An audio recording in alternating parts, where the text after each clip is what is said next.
भगवान अगर जो चाहे तो ऊंचा भी समंदर हो जाए, मिट्टी सोना कंकड़ हीरा और कांच जवाहर हो जाए। इस प्रकार से भगवान परम लीलाओं के द्वारा आनंद प्रदान कर रहे हैं। नारद जी मुदित प्रसन्न हो रहे हैं।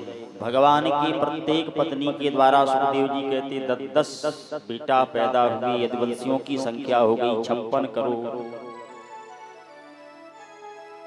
तो भगवान के पुत्र अनिरुद्ध का विवाह हुआ रति के साथ, जिनके यहाँ प्रद्युम्न के यहाँ अनिरुद्ध के रूप में प्रद्युम्न कामदेव का अवतार है। भगवान शंकर की दृष्टि पड़ने से जब कामदेव जल की भस्म हो गया तो भगवान शंकर ने रति को वरदान दिया था, जब यदुवंश कृष्ण अवतारा, जब भगवान यदुवंश में कृष्णावतार लेके आएंगे पृथ्वी का भार हरण करने के लिए, तब उनका पुत्र बनेगा ये कामदेव। और यद्यपि देह नहीं है तो कोई बात नहीं, कामदेव देह रहित भी सबको व्याप्त रहेगा। इस भगवान ने महादेव जी ने वरदान दिया था कामदेव को। तो प्रद्युम्न के बेटा हुए अनिरुद्ध, और अनिरुद्ध का दर्शन किया बाणासुर की बेटी उषा ने सपने में। योगिनी थी तो अनिरुद्ध का हरण करके द्वारकापुरी में बुला लिया। आंख खुली तो अनिरुद्ध ने अपने को कहीं अन्यत्र स्थान पर पाया। तब भगवान द्वारकाधीश और भगवान शंकर का युद्ध हुआ बाणासुर की ओर से। अंत में भगवान महादेव जी ने बाणासुर को समझाया।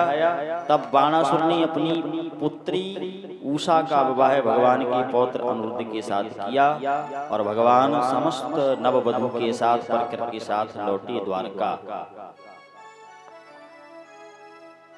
एक दिन भगवान को लगा कि यदुवंशियों की संख्या बहुत हो गई है, इनका पतन ना हो जाए, तो लीला के माध्यम से उनको ज्ञानोपदेश भी करा रहे हैं।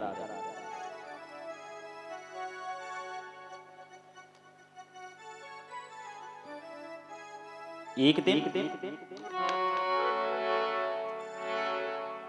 भगवान ने देखा कि कुएं में एक गिरगिट पड़ा हुआ है।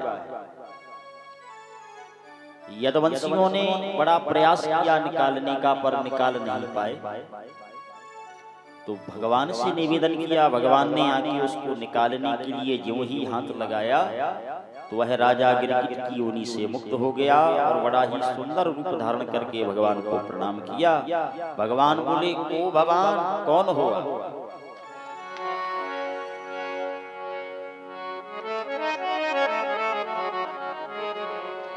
नृगो नाम नरेंद्रो हम इक्ष्वाकु तनया प्रभु दानि स्वाख्यायमानेषु